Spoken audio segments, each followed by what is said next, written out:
fund of funds with a corpus of 10,000 crore. அதான் அந்த 54E நான் சொன்னது. 10,000 கோடி அதில் வரும். 2,500 கோடி 2,500 கோடியா வந்து யூஸ் பண்ணுவோம்ன்றதா இது வரைக்கும் நான் அலோகேட் ஆகும். அதுக்கப்புறம் ஸ்டார்ட் அப் பற்றி நான் சொன்னேன். இந்த இன்குபேட்டருக்கும் சேலஞ்ச் வேணும் இல்லையா?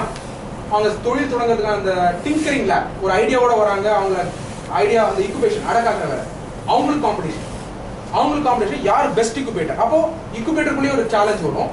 யார் பெஸ்ட் இன்குபேட்டரோ எல்லா தொழிலதிபர்களும் தொழில் தொடங்குறவங்களும் தொழில் முனைகிறவங்களும் அந்த இன்குபேட்டர் தேடி தான் போவாங்க.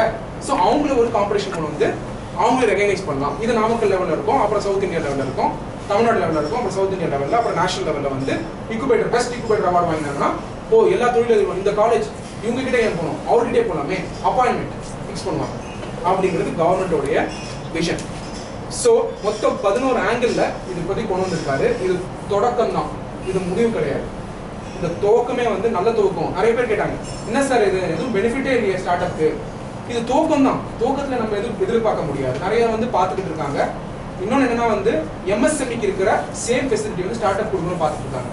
20% பப்ளிக் ப்ரொக்யூர்மெண்ட், மார்க்கெட் எஸ்டாப்ளிஷ்மெண்ட், கண்டிப்பாக பப்ளிக் ப்ரொக்யூர்மெண்ட் இருக்கணும் அப்படிங்கிற பாலிசியில் இருக்கு. அது செயல்முறைப்படுத்தும். ஸோ அதை வந்து செஞ்சுட்டு இருக்காங்க. இது வந்து நிறைய பேர் கேட்குற கேள்வி, இது சென்ட்ரல் கவர்மெண்ட் பாலிசி ஆச்சே, ஸ்டேட் கவர்மெண்ட் எப்படி? இங்கே கவர்மெண்ட் வேற, சென்ட்ரல் கவர்மெண்ட் வேற. எந்த கவர்மெண்ட் இருந்தாலும் யூத் பாப்புலேஷன் இருக்காங்க. தமிழ்நாடாக இருந்தாலும் சரி, அது ஆந்திர பிரதேஷாக இருந்தாலும் சரி, கேரளாவாக இருந்தாலும் சரி, அது வெஸ்ட் பெங்காலாக இருந்தாலும் சரி, இன்னைக்கு பர்டிகுலர் ஸ்டேட் கவர்மெண்ட் வந்து யூத்தை எம்பவர் பண்ணலன்னா மேபி அடுத்த எலெக்ஷன் வர முடியாது. அது பொலிட்டிக்கல் ஏஜெண்டாக இருக்கலாம், இல்லை நிஜமானே சர்வீஸ் பண்ணுறதுக்காக இருக்கலாம். நம்ம தமிழ்நாட்டில் வந்திருக்காங்கன்னா ஆல்ரெடி ஆக்சுவலி பார்த்தீங்கன்னா இருக்கு, ஸ்டார்ட் அப் பாலிசி இருக்கு. தமிழ்நாட்டில் இன்ஸ்டியூட் இருக்கா ஆந்திரபிரதேஷ்னா 10 வருஷம் ஆல்ரெடி இருக்கு. ஆந்திரபிரனர்ஷிப் டெவலப்மெண்ட் இன்ஸ்டியூட் எங்க இருக்கு? இந்தியில இருக்கு, நம்மளுக்கே தெரியாது. ஸோ ஆல்ரெடி இருக்கு. ஆந்திர பிரதேஷ் கவர்மெண்ட் என்ன பண்ணாங்க, அந்த மாதிரி செயல்முறை இருக்கானா ஸ்டார்ட் அப் வில்லேஜ் ஆல்ரெடி ஆரம்பிச்சிட்டாரு. ஸ்டார்ட் அப் பாலிசி ஜனவரி 14 வரதுக்கு முன்னாடி 2014 சிஐஐ உடைய world economic forum meeting India டெல்லியில சந்திரபாபு நாயுடு பேசி ஸ்டார்ட் அப் வில்லேஜ் அப்படிங்கிறத கொண்டு வந்திருக்காரு. அது சலுகைகள் வந்து பார்த்தீங்கன்னா ஸ்டேட் சலுகைகள் இருக்கு. அவர் என்ன சொல்றாரு, ஒரு ஸ்டார்ட் அப்புக்கும் அசஸ் பண்ணி இண்டிவிஜுவலா இன்சென்டிவ் கொடுப்பேன் அப்படிங்கிற பாலிசி தான் இருக்கு. கேரளாவில் இருக்கு, கர்நாடகாவில் இருக்கு. எல்லா ஸ்டேட் கவர்மெண்ட்டும் இப்போ ஃபாஸ்டா வந்து ஆந்திரபிரனர்ஷிப் பாலிசிஸ் கொண்டு வராங்க, matching with start up India project. In fact benefits வந்து ஸ்டார்ட் அப் இந்தியாவோட அதிகமாக இருக்கு. ஸோ அப்போ ஆண்டர்பிரனர் என்ன பண்ணணும், ஸ்டேட் பெனிஃபிட் எடுத்துக்கணும், சென்ட்ரல் பெனிஃபிட் எடுத்துக்கணும். எங்கேயுமே சொல்லலை நீங்கள் ஸ்டேட் பெனிஃபிட் போயிட்டீங்கன்னா சென்ட்ரல் பெனிஃபிட் எடுக்க முடியாது. ஸோ கலந்து மேபி ஒரு அட்வைசர் கிட்ட போய் பேசி நீங்கள் வந்து 2 பெனிஃபிட்டை எடுத்து யூட்டிலைஸ் பண்ணி இந்த தொழிலை வந்து தொடங்குறதுக்கான வாய்ப்புகள் பண்ணியிருக்காங்க. ஸோ இதுக்கான எக்கோ சிஸ்டம் இருக்கானா ஐடியா ஜென்ரேட் பண்ணணும்.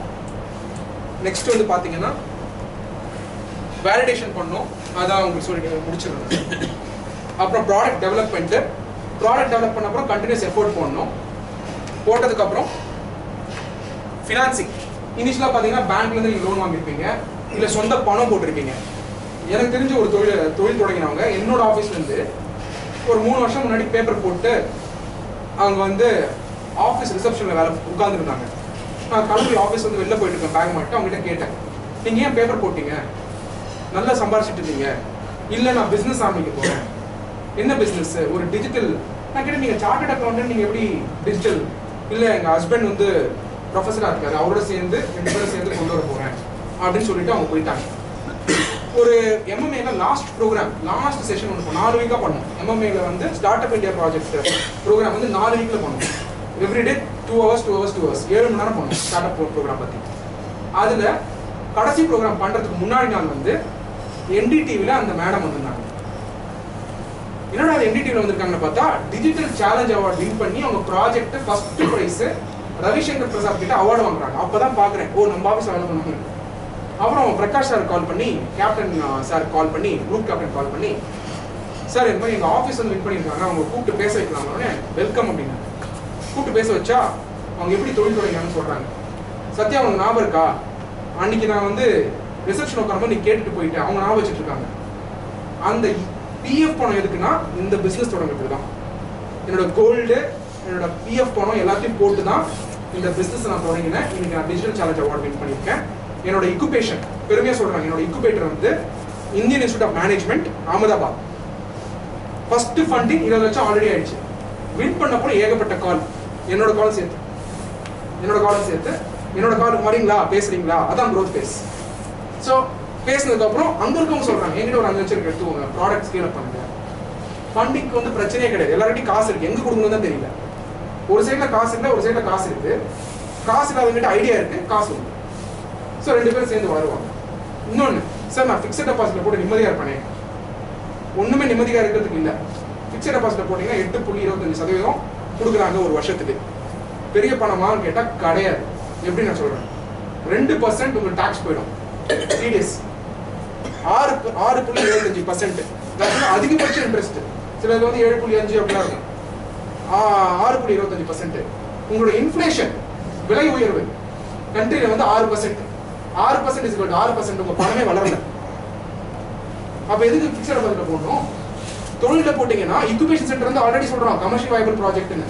இன்டர்நேஷனல் போர்டு பார்த்த உடனே உங்க தொழில் வந்து கண்டிப்பா மேல வரது சாத்தியம். அந்த காசை போட்டீங்கன்னா கண்டிப்பா வளரும். எப்படி வளரும்? நீங்க தூங்கலாம். தொழில் தொடங்கினவர் தூங்குவாரா? ஒர்க் பண்ணுவார் அந்த தொழிலுக்கு. ஏன்னா ஐடியா ஜென்ரேட் பண்ணும்போதே ஸ்கேல் அப் ஆரம்பிக்கிறதா இவ்வளவு எஃபோர்ட் போட்டு வந்திருக்காரு. ஸோ அந்த தொழில் மேலே ஒர்க் பண்ணுவார், ஃபெயில் ஆக சான்ஸே இல்லை. ஸோ அப்படி போடுங்க உங்க காசு. ஸோ அப்படி போட்டிங்கன்னா ஆட்டோமேட்டிக்காக ஒரு தொழில போடக்கூடாது. இன்வெஸ்ட் பண்ணுறவங்க பல ஸ்டார்ட் அப் ப்ராஜெக்ட்ல போட்டிங்கன்னா technology project, construction start up, அப்புறம் ரீட்டைல் ஸ்டார்ட் அப், அப்புறம் டீலர்ஷிப் ஸ்டார்ட் அப், அக்ரிகேட்டர் அப்படின்னு பல இதில் போட்டு வச்சிங்கன்னா ஒன்றுத்துல போகிறது இன்னொருத்துல மேட்ச் ஆகி உங்களுக்கு அல்டிமேட்டாக பணம் வளர்ந்துடும். ஸோ இந்த ஐடியாவை ஃபாலோ பண்ணணும். இது கொஞ்சம் கொஞ்சமாக தான் இந்த மெச்சூரிட்டி வரும். இதையுமே இன்னும் 5 வருஷத்துல ஸ்டார்ட் அப் ஃபண்ட்ஸ் இன்வெஸ்ட் பண்ணுற பிளானிங்லாம் வரும். எந்த ஸ்டார்ட் அப்ல காசு போடலாம், நாமக்கல் போடலாமா? இன்ஃபேக்ட் ஏஞ்சல் ஃபண்டிங் இருக்கான்னு தெரியல, நான்ன்றது ஆல்ரெடி இருக்கு, நேட்டிவ் ஏஞ்சல் ஃபண்டிங் அப்படின்னு சொல்லிட்டு ஈரோடு, கோயம்புத்தூர்லாம் ஆல்ரெடி ஃபண்டு அங்கே இருக்க தொழிலதிபர்லாம் சேர்ந்து ஏஞ்சல் ஃபண்டிங் ஆரம்பிச்சு புது தொழிலதிபருக்கு காசு கொடுத்து இன்வெஸ்ட் பண்ணுறாங்க. ஒரு கமிட்டி உட்காந்து டிசைட் பண்ணும்போது நார்மல் ப்ராஜெக்டில் போட மாட்டாங்க, வந்து ப்ரெசன்டேஷன் கொடுக்க சொல்கிறாங்க. நானில் நேட்டிவ் ஏஞ்சல் ஃபண்டிங் ஸ்டெப்பில் அது இருக்குது நான். ஸோ நான் கோயம்புத்தூரில். ஸோ அந்த நான் மாதிரி ஏன் நாமக்கல் ஏஞ்சல் ஃபண்டே ஆரம்பிக்கலாம். ஸோ யோசிங்க. ஸோ இந்த மாதிரி மாற்றி யோசிச்சு எப்படி வந்து இந்த வேவ் இன்னொன்று இன்ஃபேக்ட் ஐயா கிட்ட பேசியிருந்த காலையில், ஆண்டவர் டிவிஎஸ் ஐயா கிட்ட பேசியிருந்த காலையில் அவர்கிட்ட பேசும்போது சொன்னேன், எப்பயுமே வந்து ஒரு வியாபாரம் தொடங்கும் போது அந்த வேவ் கடல், அந்த வேவ் ஸ்டார்ட் ஆகும்போது தான் அவங்க லாபம் பண்ண முடியும். அந்த வேவ் முடிஞ்சதுன்னா கீழே வந்து தண்ணி. ஸோ அந்த வேவோடு நீங்கள் போகணுன்றது தான் என்னோட பாயிண்ட். அதுக்கு தான் இந்த செஷன். ஸோ அதுக்கேற்ற மாதிரி நீங்கள் யோசனைகளையும் மெயினாக உங்கள் பசங்களை வந்து புதுமையாக சிந்திக்க வைங்க. இன்ஃபேக்ட் நான் வெயிட் பண்ணிட்டு இருக்கேன், என்னைக்கு வந்து 1200க்கு 1200 வரப்போகுது தமிழ்நாடு ஸ்டேட் போர்டுன்னு வெயிட் பண்ணிட்டு இருக்கேன். அது பெருமைக்கூடிய விஷயமே கிடையாது. ஓகே, நான் வச்சுட்டு எக்ஸாம் எழுதிருக்காங்க, ப்ரெஷர்ல பர்ஃபார்ம் பண்ணியிருக்காங்க. 200க்கு 200 எப்படி முடியும் இங்கிலீஷ்ல? எப்படி 200 எனக்கு தெரியல, இங்கிலீஷ்ல வாங்கியிருக்காங்களான்னு. 200க்கு 200 கெமிஸ்ட்ரியில் கூட எப்படி முடியும்? 200க்கு 200 எக்கனாமிக்ஸ்ல எப்படி முடியும்? தெரியல. இதெல்லாம் வந்து அந்த மார்க்கை பார்த்து அந்த பையன் சக்ஸஸ் ஆயிடுவானா? தப்பு.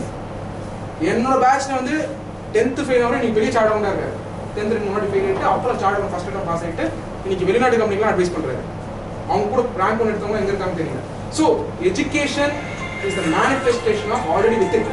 உங்களை யோசிக்க வைக்கணும், விஸ்டம் கொண்டு வரணும். அது இல்லைன்னா அது எஜுகேஷன் கிடையாது. அப்போ அது ஒரு டிகிரியா? இன்ஃபேக்ட் நான் பாஸ் பண்ணனால என் சர்டிஃபிகேட் யாருமே கேட்கல. காரியம் மாறல, எங்கேயும் போகல, யாருமே கேட்கல. அப்படியே இருக்கு, ஒரு 2 வருஷமா அப்படியே இருக்கு பீரோடு. So certificate is only passport. Travel பண்ணுறது அவங்களுடைய சிந்தனைகள் வழியாகவும் அவங்களுடைய எஃபர்ட் வழியாக தான் ட்ராவல் பண்ணணும். ஸோ அப்படின்னு சொல்லி இந்த ஃபினான்சிங் ஆஸ்பெக்ட்ஸும் நீங்கள் பார்க்கணும். ஸ்கேல் அப் ஆகும்போது எல்லாரும் ஃபண்டிங் வருவாங்க, நீங்கள் சூஸ் பண்ணணும் யார்கிட்ட ஃபண்டிங் வாங்கணும்னு சொல்லிட்டு. அப்புறம் பிஸ்னஸ் மாடல் ஆப்டிமைசேஷன், டைவர்சிஃபிகேஷன் பண்ணணும். எப்படி தொழில் தொடங்கினோமோ ஐடியா பண்ணி அதே மாதிரி ஐடியா பண்ணி தொழில் வித்துடணும் கரெக்ட் டைமில். ஒருத்தர் வந்து மீட் பண்ண 8 தொழில் ஆரம்பிச்சு வித்துட்டார். அவர் ஃபெயிலாகி விற்கல, நல்ல லாபம் ரேட் வரும்போது வித்துருவார். புது தொழில் ஆரம்பிக்கிறார். சும்மா இருக்க முடியாது இல்லையா? பழைய தொழில் டைம் ஆல்ரெடி டயர்ட் ஆகிட்டாரு, புது தொழில் ஆரம்பிக்கிறார். சீரியல் ஆர்டர் பண்ண அதுவும் நல்ல ட்ரெண்ட். ஸோ வித்துருவார். யார் விற்பாருன்னா பெரிய கம்பெனி வித்துருவார். பெரிய கம்பெனி வாங்கி அந்த கம்பெனியை வந்து எப்படி யூட்டிலைஸ் பண்ணணும்னு தெரியும். சிம்பிள் எக்ஸாம்பிள், ஒரு கன்ஃபெக்ஷனரி கம்பெனி வந்து ஒரு பேட்டரி செல், அந்த காலத்தில் பேட்டரி இருக்கும் கிளாக்லாம் போடுறதுக்கு, அந்த கம்பெனி வாங்கினாங்க. ஏன் ஒரு கன்ஃபெக்ஷனரி கம்பெனி வந்து அந்த பேட்டரி கம்பெனி வாங்கணும்?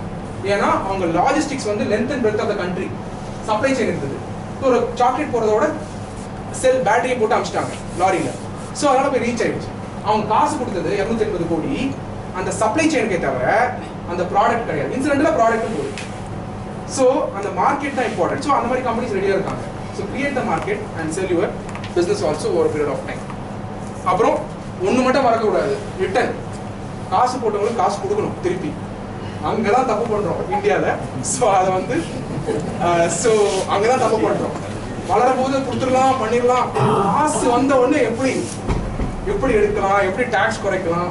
இன்ஃபேக்ட் ஒரு அதிபர் கேட்டார், டேக்ஸ் வந்து ரொம்ப பேர்டனாக இருக்கு. நான் கேட்டேன், அப்போ உங்களோட சேலரி நீங்கள் எம்ப்ளாயிஸ் கொடுக்குறீங்களா, அது பேர்டன் இல்லையா? ஒரு 30% நீங்கள் ஒரு புது எம்ப்ளாயிங்கிறது உங்கள் கவர்மெண்ட் நினச்சிக்கோங்க. கவர்மெண்ட்டுக்கு இருக்க அந்த இடத்த யூஸ் பண்ணுறதுக்கு நீங்கள் 30% டேக்ஸ் கட்டுறீங்க. அதையும் பேர்டனாக ஃபீல் பண்ணணும். 30% போகிறத விட்டுருங்க, 30% ப்ராஃபிட் பண்ணுறது பாருங்க, எக்ஸ்ட்ரா பிஸ்னஸ் வளர்க்க பாருங்கன்றது தான் என்னோட வியூ பாயிண்ட். டேக்ஸ் என்ன பிளான் பண்ணிக்கோங்க, பட் எவைட் பண்ணுறதுக்கான வழிமுறைகள் வந்து ரெக்கமெண்டட் கிடையாது. ஏன்னா உங்கள் தொழில் வந்து பாதிக்கும். எவைட் பண்ண ட்ரை பண்ண ஆரம்பிச்சுட்டா உங்கள் யோசனை வந்து பிஸ்னஸ் மேலே இருக்காது, காசு சேவ் பண்ண வந்துடும், பிஸ்னஸ் வளர முடியாது. ஸோ அதனால் பிஸ்னஸ் வளர்க்குற ஐடியாஸ் வந்து யோசிக்கிறது ரொம்ப இம்பார்ட்டன்ட். ஸோ நிறைய இருக்கு, பட் டைம் ஷார்டேஜ்னால ஸோ முக்கியமான விஷயங்கள் ரெஜிஸ்டர் பண்ணுங்க உங்கள் கம்பெனியை. டிடிஎஸ் பேமெண்ட்லாம் பர்ஃபெக்டாக பார்த்துக்கோங்க. காரணம் சொல்கிறேன், நாளைக்கு வந்து உங்கள் கம்பெனி நீங்கள் விற்கும் போது உங்கள் கம்பெனி வேல்யூ வந்து ஒரு 200 கோடின்னு வச்சுக்கோங்க, ஒரு 2 கோடி கம்மியாயிடும். காரணம் என்னன்னா டிடிஎஸ் பேமெண்ட் நீங்கள் பண்ணிருக்க மாட்டீங்க. அந்த டிடிஎஸ் பேமெண்ட் வந்து பார்த்தீங்கன்னா ஒரு 2000 ரூபாய் தான் இருக்கும். ஃபாரின் இன்வெஸ்டர் வந்து வாங்கும் போது என்ன சொல்லுவார், டிடிஎஸ் பேமெண்ட் பண்ணல, அது டிபார்ட்மெண்ட்டில் பிரச்சனை நாளைக்கு, அதனால 2 கோடி கம்மி பண்ணுறீங்க. ஸோ நல்ல பிஸ்னஸ் வளர்க்கணும்னா கம்ப்ளைன்ஸ், ரெஜிஸ்ட்ரேஷன் இதெல்லாம் ரொம்ப ரொம்ப இம்பார்ட்டன்ட். கண்ட்ரோல்ஸ் வச்சுக்கோங்க, ஆப்ரேட்டிங் பாலிசிஸ் போடுங்க, 6 சிக்மா இம்ப்ளிமெண்ட் பண்ணுங்க. நிறைய பேர் டிஃபரன்ஸ் ஃபீல் பண்ணுறாங்க 6 சிக்மா இம்ப்ளிமெண்ட் பண்ணோடனே. எடுத்த பொருளை எடுத்த இடத்துல வைக்கிறது, இதெல்லாம் ஒரு சிஸ்டம் இருக்குது 6 சிக்மாவில். ஜாப்பனீஸ் கம்பெனி கொண்டு வந்து ஜாப்பனீஸ் மெத்தடாலஜி, அதெல்லாம் உங்கள் கம்பெனியில் பாடி கட்டுற தொழிலே கூட போடுங்க. Accounting, taxation, periodic reporting. தொழிலதிபர்கள் வந்து மைக்ரோ மேனேஜ் பண்ணாதீங்க, அதுக்கான எக்ஸ்பர்ட்ஸ் கிட்ட வந்து கொடுத்து மேனேஜ் பண்ண வைங்க. நிறைய பிஸ்னஸ் ஃபெயில் ஆகிறதுக்கு காரணம் என்னன்னா பிஸ்னஸ் ரொம்ப நல்லா பார்த்துக்கிறதுனால தான். ஸோ சிலது வந்து அந்த ஸ்பெஷலைஸ் பீப்புள் கிட்ட கொடுத்து அவங்களுக்கு நாலேஜ் இருக்குன்னா அவங்ககிட்ட அட்வைஸ் வாங்கி எக்ஸிக்யூட் பண்ணுறது ரொம்ப ரொம்ப இம்பார்ட்டன்ட்டு. மேக்ரோ மேனேஜ் பண்ணி எங்கே தேவையோ அவங்க மைக்ரோ மேனேஜ் பண்ணுறது ரொம்ப ரொம்ப இம்பார்ட்டன்ட்டு. ரெக்லெஸ் மேனேஜ்மெண்ட் பண்ணக்கூடாது. அது மாதிரி சில பேர் வளரும் போது மேனேஜ் பண்ண மாட்டாங்க. நிறைய எக்ஸாம்பிள் இருக்கு. நீங்கள் தோற்ற பெரிய பிஸ்னஸ்லாம் பார்த்தீங்கன்னா அவங்க பிஸ்னஸ்னால ஃபெயில் ஆகல, அவங்க மேனேஜ் பண்ண தெரியாதனால ஃபெயில் ஆயிருக்காங்க. நிறைய எக்ஸாம்பிள் இருக்கு. பெரிய ஏர் ஃப்ரைட் கம்பெனி இன்னைக்கு அந்த கம்பெனி ட்ரபிள் இருக்கிறது காரணம் ஏர் ஃப்ரைட் பிஸ்னஸ் கிடையாது, ஏர் ஃப்ளைட் பிஸ்னஸ் கிடையாது, ஏர்லைன் பிஸ்னஸ் கிடையாது, மேனேஜ் பண்ண தெரியாதனால. ஸோ அது மாதிரி பல பிஸ்னஸ் இருக்கு, அதை மேனேஜ் பண்ணணும். நெக்ஸ்ட் இதெல்லாம் சொல்லி கொடுத்து வரதில்ல, ஆட்டோமேட்டிக்காக அந்த பிஸ்னஸில் வந்து கான்ஷியஸாக இருந்ததுன்னா ஆட்டோமேட்டிக்காக வரும். Fund raise, so due diligence manage பண்ணிக்கோங்க. டியூ டிலிஜென்ஸ்னா இன்னொருத்தர் வந்து உங்களை அசஸ் பண்ணால் எப்படி பார்ப்பாங்க, உங்கள் கம்பெனியை பெருசாக பார்ப்பாங்களா, இதுதான் நம்மளோட கம்பெனியா அப்படின்னு பார்ப்பாங்களா, எப்படி